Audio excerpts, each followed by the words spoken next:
Ethan Moreau had always considered Rennes a city of charm and quiet rhythm, with its narrow cobblestone streets, quaint cafes, and the soft hum of life along the Vilaine River. Yet on that fog-draped October morning, as he pushed open the door to his small apartment in the historic district, the city felt different, thicker somehow, heavier, as if the mist carried secrets it was unwilling to reveal. On the welcome mat lay a single envelope, cream-colored but aged at the edges, faintly scented with something metallic, almost like iron, though the smell was subtle enough that he might have imagined it. The handwriting was elaborate, curling like ancient vines, each letter deliberate, almost ceremonial. No return address, no stamp, as if it had materialized out of thin air. Ethan hesitated, fingers trembling slightly, before breaking the seal. Inside was a single sheet of paper, folded twice, describing mundane events that could have been mere coincidences, yet each line carried a precision that unsettled him. A stray black cat toppled into the canal by the Pont de Carme at 10:17 a.m. A man wearing a gray coat tripping on the cobblestones near Place Sainte-Anne. An argument between two women in the corner café on Rue Saint-Georges at exactly 11:03. He laughed softly, nervously, trying to convince himself it was a prank.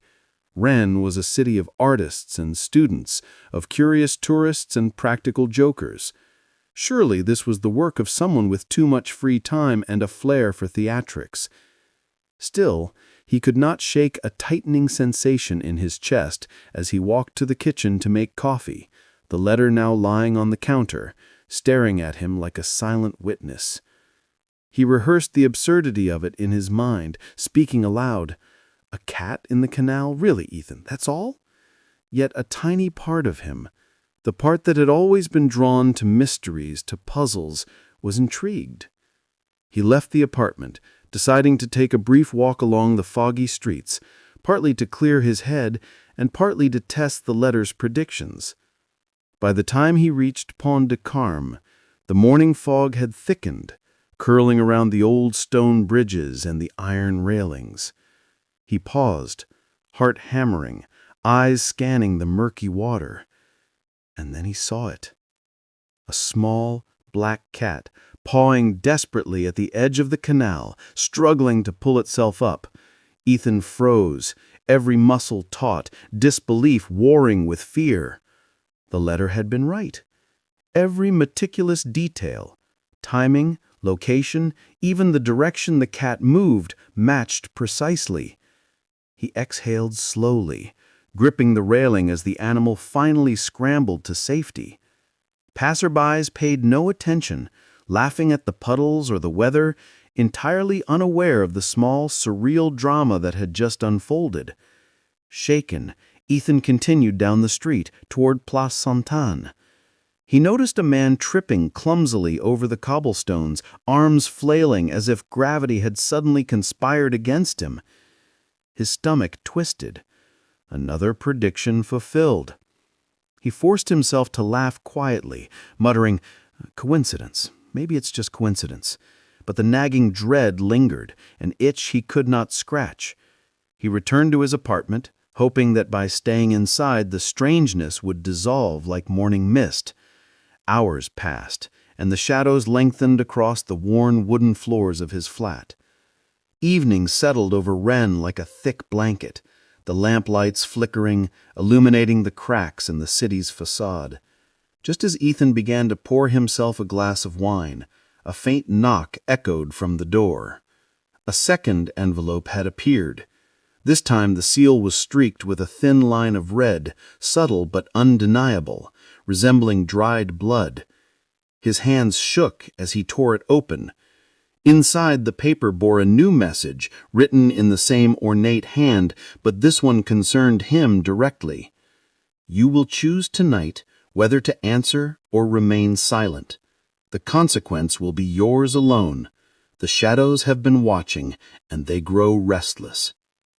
Ethan sank into a chair, the weight of the words pressing on his chest.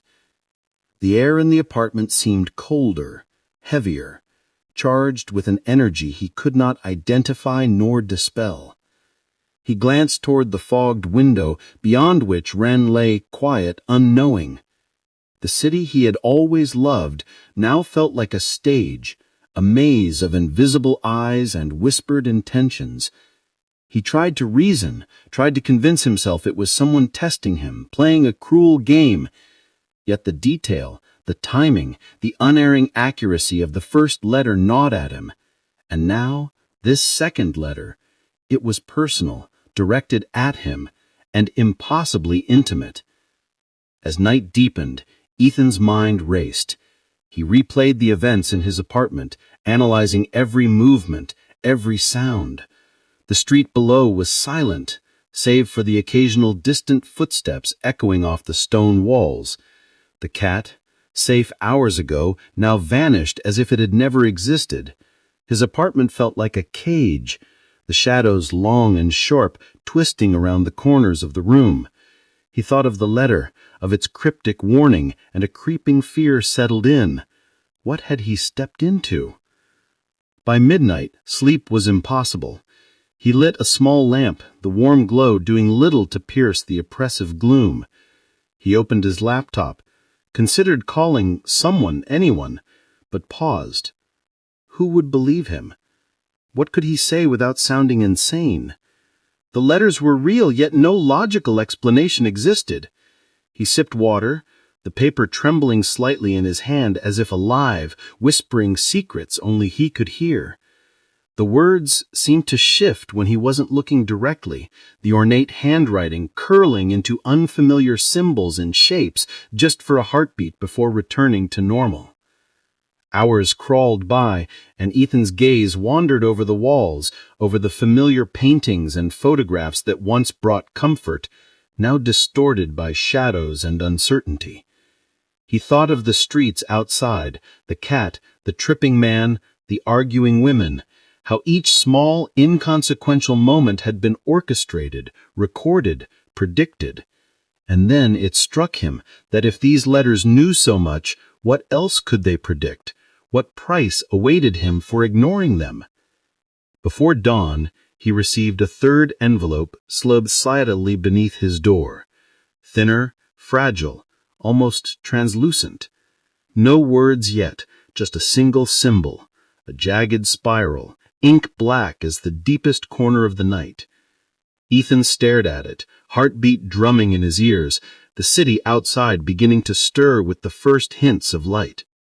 Rennes remained unchanged, ordinary, and beautiful, hiding its secrets beneath the familiar streets, the bridges, the cafes. Yet Ethan Moreau knew, with a clarity that chilled his very soul, that nothing would ever feel ordinary again. The letters had found him, and the abyss was whispering, patient, eternal, waiting for his next move. Ethan Moreau awoke to a gray, oppressive morning in Rennes, the fog curling through the narrow streets like fingers seeking to claim him, and as he opened his apartment door, another envelope waited silently on the threshold, thinner than the last, yet heavier with an unspoken weight.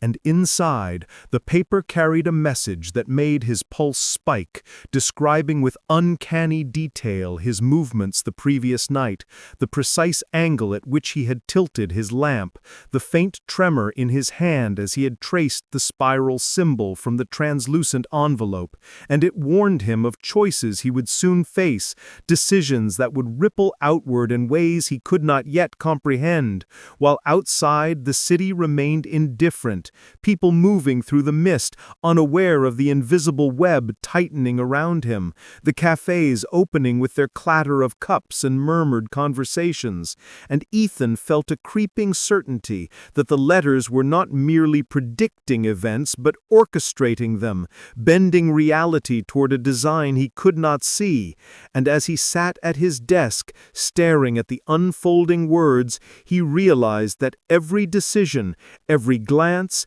every hesitation was being observed, calculated, as if Rennes itself had become a stage for a sinister force, and the shadows in his apartment shifted subtly with the changing light, curling around the corners, whispering reminders of the consequences described in the letter, and when he dared to glance out the window, he saw figures in the fog, fleeting, indistinct, yet undeniably present, moving along Rue Saint-Georges in perfect alignment with the messages he had received. And a shiver ran down his spine as he understood that the abyss from which the letters came was not merely a metaphorical threat, but an active presence, patient and watchful. And as Ethan traced the ornate handwriting with trembling fingers, trying to decipher intent and motive, he felt an overwhelming compulsion to respond, to engage with the unseen author. Yet a darker part of him screamed to flee, to ignore, to pretend the letters were nonsense, though deep down he knew that choice might already have been made for him. For the envelope trembled slightly in his hand, as if alive, and the room itself seemed to contract, the walls pressing closer, the shadows deepening, until Ethan understood with bone-deep clarity that the city he had loved, the streets he had walked countless times, the very air of Rennes had become a silent accomplice in the letter's design. And there was no turning back, no reprieve, only the slow, inevitable tightening of the unseen spiral that was now entwined with his life. And somewhere in the mist, beyond sight and comprehension, the author of the letters waited, patient, inexorable, and Ethan Moreau felt the first true stirrings of fear that was not merely imagined, but seeded, orchestrated. A fear that would grow with each new envelope, until he confronted the abyss itself. Ethan Moreau sat in his dimly lit apartment in Rennes, the fog pressing against the window panes like a living thing, curling into the corners of the room, and he could feel it seeping into his thoughts, whispering possibilities he did not want to consider, as if the city itself conspired with the letters to manipulate his perception of reality. And he stared at the latest envelope lying on his desk, thicker than the previous ones, with its seal smeared faintly with something dark and glistening, a crimson that seemed too vibrant to be mere ink. And as he slowly broke the seal, he noticed the faint metallic scent again, sharper now, almost iron-like, mingling with the faint aroma of damp paper and the lingering smell of his own coffee. And inside was a single sheet, folded with meticulous care, the handwriting ornate and deliberate, curling across the page in a style both beautiful and unsettling, as if each curve and line carried intent beyond mere letters. And Ethan's eyes scanned the words, which described in vivid detail not only his actions from the previous day, how he had poured water into his glass, how he had brushed a strand of hair from his forehead, the exact tilt of his chair as he read the last letter, but also events he had not yet experienced. Small interactions with strangers on the streets of Rennes, a woman with a red scarf dropping a book, a man laughing too loudly in a cafe, the sound of footsteps echoing on the cobblestones in patterns that he could now recognize as part of a larger design. And the letter warned him, in language that was both cryptic and precise, that every choice he made would now ripple outward, affecting the lives of those around him in ways both subtle and catastrophic, that his hesitation was noted, that his fear was observed, and that the letters themselves were not passive instruments, but active agents shaping reality in ways he could barely comprehend. And as he read, Ethan felt the air in the room thicken, the shadows growing longer and sharper, curling around the edges of the furniture, pooling in corners where darkness had never lingered before, and the faint hum of the city beyond the windows seemed distorted, almost musical, carrying a rhythm that matched the cadence of the words on the page, and he realized, with a chilling clarity, that the letters had begun to dictate not only events in the streets, but the very passage of time around him, each moment stretching and compressing in ways that made seconds feel like hours, and hours like mere breaths. And he thought of the fog outside, which now seemed to pulse with intent, wrapping the city in a cocoon of silence and uncertainty, while he himself felt the weight of invisible eyes upon him, watching, waiting, measuring. And the handwriting on the page shifted subtly as he read, the ornate curves twisting into symbols he did not recognize, signals curling like dark ivy, and Ethan understood that these symbols were not random, but part of a language older than Rennes, older than the letters themselves, a language that spoke directly to the subconscious, stirring fear and fascination in equal measure. And he could feel his own heartbeat synchronizing with the rhythm of the words, a slow, inexorable drumbeat that echoed in his chest, in the walls of his apartment, in the very streets outside. And he remembered the small details from the previous letters, the black cat in the canal, the tripping man, the arguing women, and saw patterns emerging, patterns that suggested someone or something was orchestrating these events with precision beyond human capability, a force that had been waiting for him, watching him, waiting for the moment when he could no longer ignore it.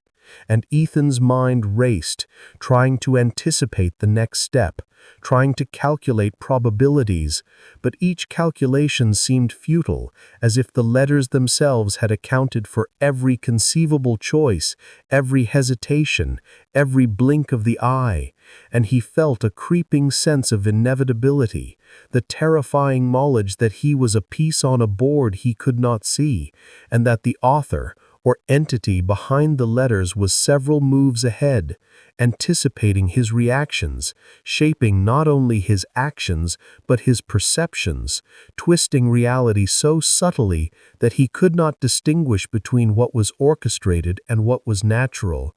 And as he read further, the letter began to reference events from his own past, moments he had long forgotten, personal failings, fleeting regrets, trivial embarrassments, each described with meticulous care, reminding him that nothing he had done had gone unnoticed, that the same force observing him had always been present, silently cataloging his life.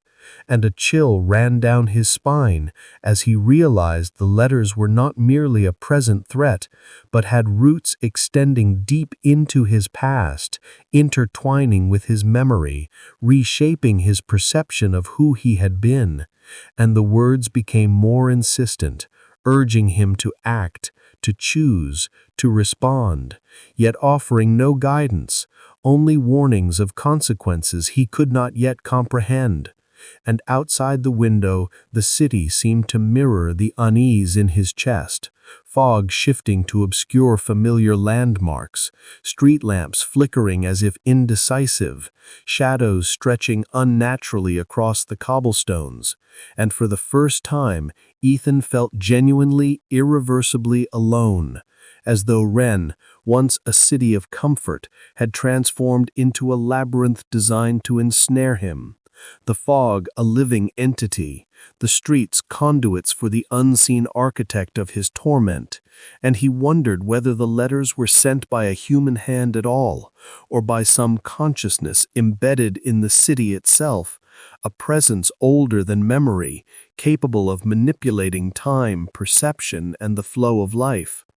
And in that moment, as he traced the final ornate curl of the handwriting with shaking fingers, he understood that the next letter, when it arrived, would demand more than observation. It would demand action, and perhaps sacrifice.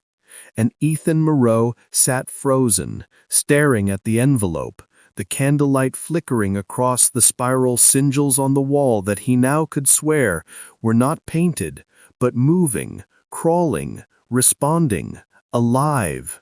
And somewhere in the fog-choked streets of Rennes, beyond his sight, beyond comprehension, the first true whisper of the abyss reached him, patient, deliberate, inexorable. And he knew that the story of the letters, of their creator, and of his own destiny had only just begun, a labyrinthine tale stretching outward, pulling him deeper with every breath, every heartbeat, every hesitant glance toward the unknown, until the night itself seemed to lean in, listening, waiting, and Ethan realized with a dread he could not name that he was no longer merely a resident of Rennes, but a participant in a design far beyond mortal understanding, one that had waited a lifetime for him to step into its web, and now, trapped between curiosity and terror, he could do nothing but wait for the next revelation to arrive, patient, inexorable, and horrifying. Ethan Moreau spent the following day wandering through Rennes in a daze, the fog clinging to the narrow streets like a sentient shroud, distorting familiar landmarks and bending the shapes of buildings into grotesque parodies of themselves, while his mind raced with fragments of the letters, each word burned into his memory, each symbol etched into his consciousness with a clarity that bordered on obsession, and every passerby he saw seemed to exist both in his awareness and beyond it, as if simultaneously actors in the city's normal rhythm and pieces of a larger, unseen choreography. And when he returned to his apartment that evening, the faint metallic scent of the new envelope waiting on his threshold struck him immediately, sharper than ever, almost pungent, a scent that made the hairs on his arms stand on end. And as he tore open the seal, he noticed that the paper inside bore an even greater weight, almost tangible, as though the words themselves pressed against his fingers, demanding attention. And the message described events not only in Rennes, but reaching outward into the surrounding countryside, mentioning landmarks and streets he had never visited, people he had never met, and small, seemingly insignificant occurrences. A gate creaking open at the edge of a forest, a lantern flickering in the wind, a bird alighting on a windowsill, that the letter predicted with unnerving precision, and more disturbingly, the writing included hints about a hidden network, a series of abandoned buildings and forgotten passageways beneath the city, a labyrinth of tunnels and cellars whose entrances had been overlooked for centuries. And within those spaces, the letter suggested, lay the origins of the correspondence, the source of the unseen force that had been watching him, cataloging his life, and manipulating events with a meticulousness that made logic and reason feel fragile and inadequate. And Ethan felt his chest tighten as he realized the letters were no longer simply predictive, but instructive, offering both cryptic warnings and subtle guidance, urging him toward paths he was not sure he wanted to tread, while simultaneously implying that failure to follow would have consequences not only for him, but for the lives of strangers whose existence he had barely acknowledged before. And as he reread the ornate handwriting, he noticed minute alterations in the curves of the letters, symbols interlaced with the text that seemed to shimmer faintly, almost imperceptibly in the candlelight. And he had the unshakable sensation that the letters were aware of his scrutiny, responding, adapting, as if reading him, anticipating his reactions, bending reality around his attention. And a deep, instinctive fear, rooted in his very bones, warned him that the force behind the letters was patient, intelligent, and utterly indifferent to morality. And yet beneath the fear, a darker curiosity stirred, compelling him to continue, to explore, to seek the source despite the creeping terror that whispered of traps, misdirections, and consequences he could not imagine. And when he stepped back from the desk, his apartment seemed transformed. The shadows lengthened unnaturally, corners darkened, and a low, almost imperceptible hum vibrated through the walls and floorboards, resonating with the spiral symbols on the envelopes, an acoustic manifestation of the unseen design that surrounded him. And Ethan felt the weight of unseen eyes pressing from all directions, from within the fog, from the alleyways, from the cracks in the walls. And as he glanced toward the window, the mist outside appeared to ripple and twist, as if forming shapes deliberately meant to disorient him. And somewhere in the haze, distant figures moved in patterns that seemed to correspond to the symbols on the page, fleeting glimpses of motion that left him questioning whether they were real or manifestations of the letter's influence.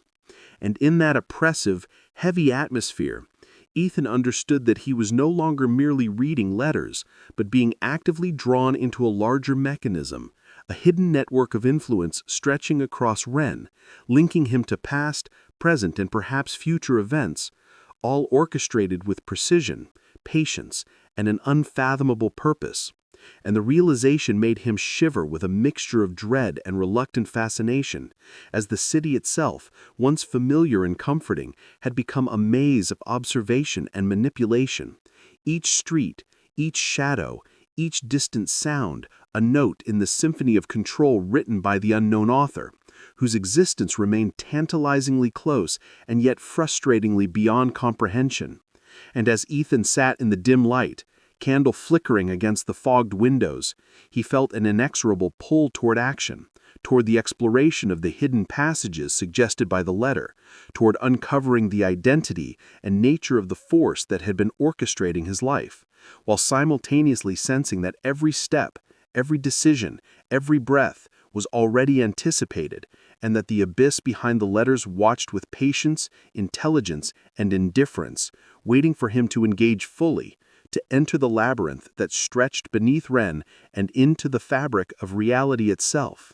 And Ethan realized that the next letter, when it arrived, would mark the true beginning of his confrontation with this force, revealing more than he could prepare for, drawing him ever deeper into a world where the line between observer and observed, between choice and inevitability, had vanished completely, leaving him suspended in a delicate, terrifying balance between curiosity, fear, and the inexorable pull of the unknown, until the city, the fog, the shadows, and the letters themselves became one, a living, breathing entity, patient and eternal.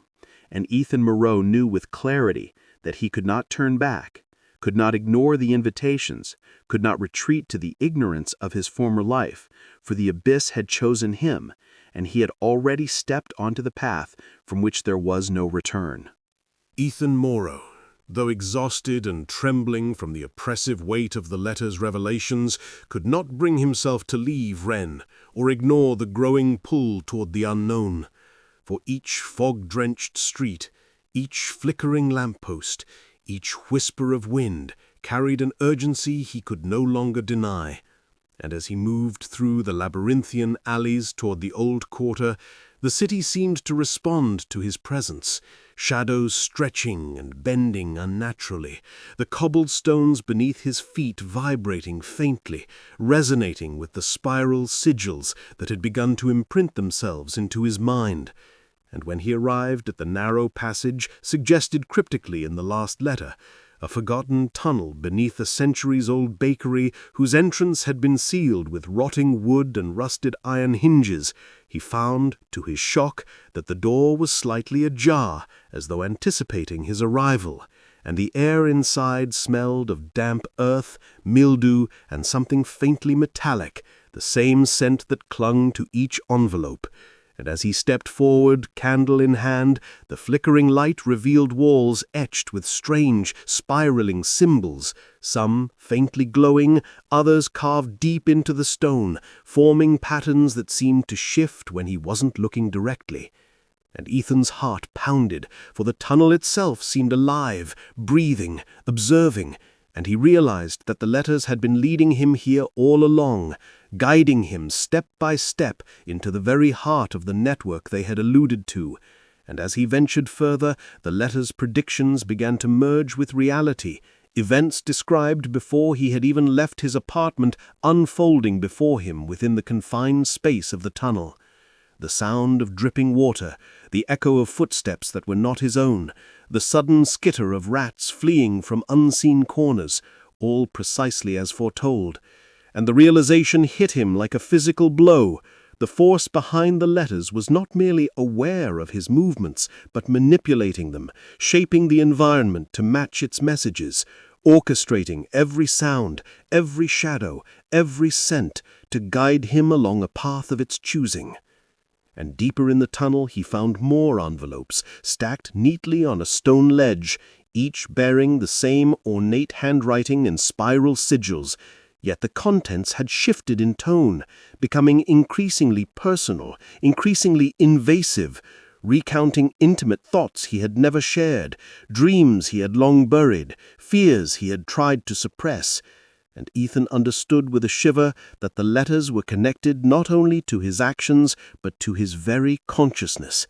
And the deeper he moved, the more the tunnel seemed to expand impossibly, space bending, walls curving, until it felt as though he were walking inside the letters themselves, the words forming the architecture, the symbols etching the floor, the air vibrating with an intelligence older than the city, older than Rennes, older than any human memory. And as he reached a chamber at the heart of the network, the candlelight revealed a pedestal, atop which lay a single massive envelope, the seal deep crimson, almost pulsating. And as Ethan approached, he saw faint movement in the shadows along the walls, silhouettes shifting, forming the outlines of figures who had watched him since the arrival of the first letter, their features indistinct yet undeniably sentient. And the envelope's surface seemed to ripple, the spiral sigil curling outward, drawing his gaze, compelling him to open it. And Ethan's hand trembled as he lifted the flap, revealing not words this time, but a map, intricate and impossible, detailing hidden passages beneath Rennes, secret chambers, tunnels connecting centuries-old buildings, and at the center of the map a symbol identical to the spiral, accompanied by a notation in the same ornate hand, hinting at the existence of a watcher, a presence that had observed, catalogued, and manipulated him from the shadows. And though the letter did not reveal a name, Ethan could feel the intelligence behind it, patient, omniscient, and indifferent to his fear. And as he traced the lines on the map, the room shifted, the air thickening, the shadows deepening, and he sensed that he was no longer simply exploring the tunnels, but stepping into a domain where the letter's author was both creator and predator, where each step, each glance, each breath was anticipated, and the weight of centuries pressed down on him, an awareness that this was not the first time someone had been drawn into this labyrinth, that he was now part of a continuum, a lineage of observers and participants whose lives had been shaped, guided, and tested by the spiral. And Ethan felt a surge of both terror and fascination, knowing that he could not retreat, that the path forward was inevitable, that the letters had chosen him for this journey. And as the candle flickered, the walls whispered faintly, as though echoing the script on the envelopes, and Ethan Moreau, heart hammering, realized with bone-deep clarity that he was no longer merely a reader of letters, but a participant in an ancient game, orchestrated by a presence whose patience and design transcended comprehension, and that the abyss behind the spiral waited, patient, intelligent, and indifferent to everything but the unfolding of its design. Ethan Moreau stood at the center of the hidden chamber beneath Rennes, the flickering candlelight revealing the full scale of the labyrinthine network he had been drawn into, the walls etched with spiral symbols that pulsed faintly, as if alive. And as he examined the massive envelope on the pedestal, the air itself seemed to hum, resonating with a frequency that made his teeth vibrate and his skin tingle.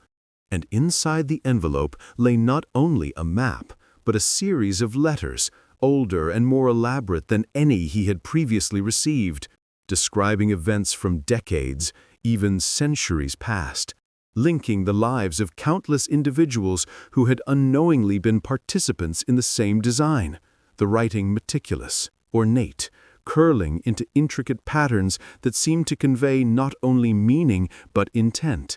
And as he read, Ethan realized with mounting horror and awe that the letters were the work of a singular consciousness, one that existed beyond the constraints of time and space, a presence that had embedded itself within the city, observing, shaping, and orchestrating reality through the subtle manipulation of human perception. And the spiral symbols were not mere decorations, but keys, a language that allowed the entity to communicate across generations, to guide, to test, and to exert influence over those it chose. And as Ethan traced the sigils with trembling fingers, the walls seemed to shift imperceptibly, the shadows stretching and writhing as though the chamber itself were breathing, alive with the presence of the Watcher. And in that moment he understood that every envelope, every letter, every prediction had been carefully crafted to draw him here, to prepare him for the revelation. And the realization struck him that his entire life, the mundane routines, the small decisions, the fleeting moments of joy and fear had been observed and catalogued, woven into a tapestry that led inexorably to this encounter.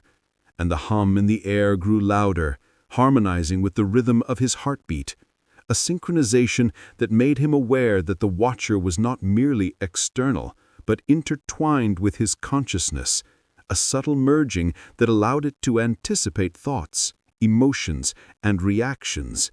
And as Ethan stepped closer to the pedestal, the candlelight flickered violently, casting the spiral sigils in ever-changing forms, revealing faces, eyes, hands, fleeting glimpses of other participants, souls ensnared and catalogued, their fates intertwined with the labyrinth.